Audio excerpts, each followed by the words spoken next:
आज के टाइम पे रोगी योग करना चाहते हैं, यानी जो बीमारी ग्रस्त हो चुका है वो योग कर रहा है ना, और जो बीमार नहीं है वो क्या कर रहा है, वो आलस में पड़ा है।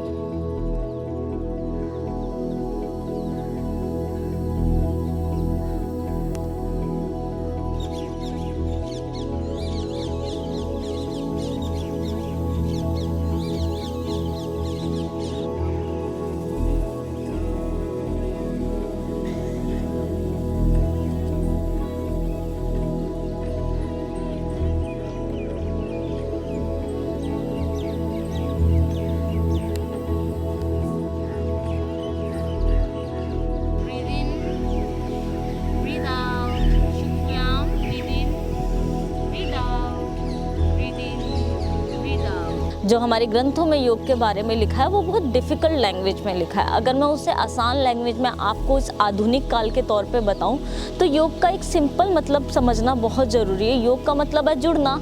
अपने आप को जोड़िए अपने सही टाइम के उठने से, यानी आप अपने सोने का टाइम एक ही रखिए। आपने योग बनाया अपने मानसिक संतुलन से शरीर के संतुलन का। आप 8 बजे शेड्यूल बनाइए कि मेरे को 8 बजे अपना ब्रेकफास्ट कंप्लीट करना ही करना है।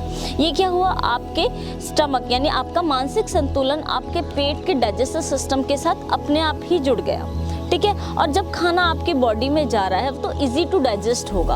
अपना मानसिक संतुलन सही रखने के लिए आपको समय सारणी अपनानी होगी, रात को सही समय पे सोने की, ठीक है। अगर आप कभी 8 बजे सोएंगे, कभी 10 बजे सोएंगे, कभी 12 बजे, कभी 2 बज रहे हैं, पूरा शेड्यूल सोने का उठने का बिगड़ गया, ठीक है, वियोग हो गया। और जहाँ वियोग है वहीं रोगों का स्थान है।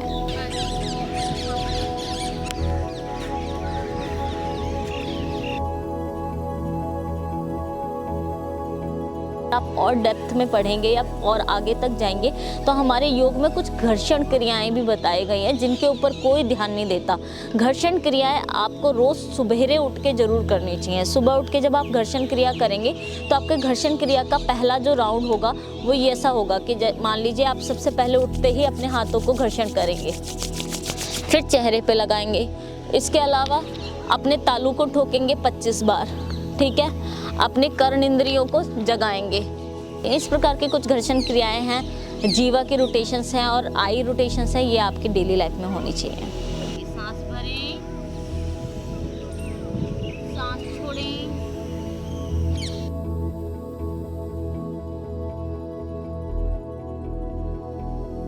इसके अलावा योग में जो अगला पार्ट हो जाता है वो हो जाता है सूक्ष्म क्रियाओं का। सूक्ष्म क्रियाएं क्या हैं? सूक्ष्म क्रियाएं जैसे फिंगर स्ट्रेचिंग हो गई आपकी, ठीक है, और रिस्ट रोटेशन हो गई आपकी, ठीक है, एल्बो स्ट्रेच हो गया, यानी जितने भी बॉडी के जॉइंट्स हैं, एल्बो स्ट्रेच, शोल्डर रोटेशन, ठीक है, नेक रोटेशन, हमारी अप डाउन साइड बेंड और रोटेशन।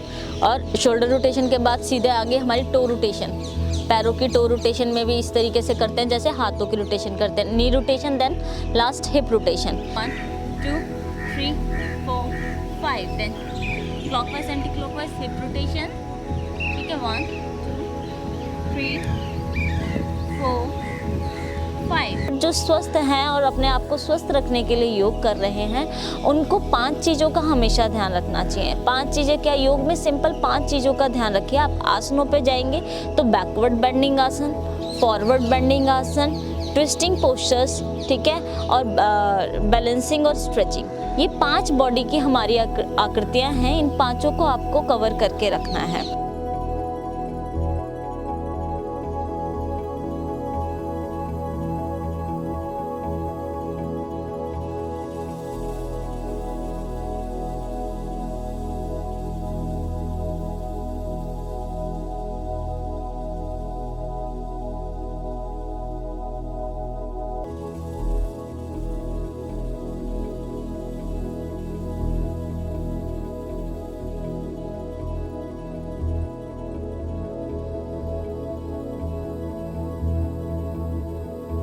आपके लिए जो सबसे ज़्यादा ज़रूरी है वो है प्राणायाम।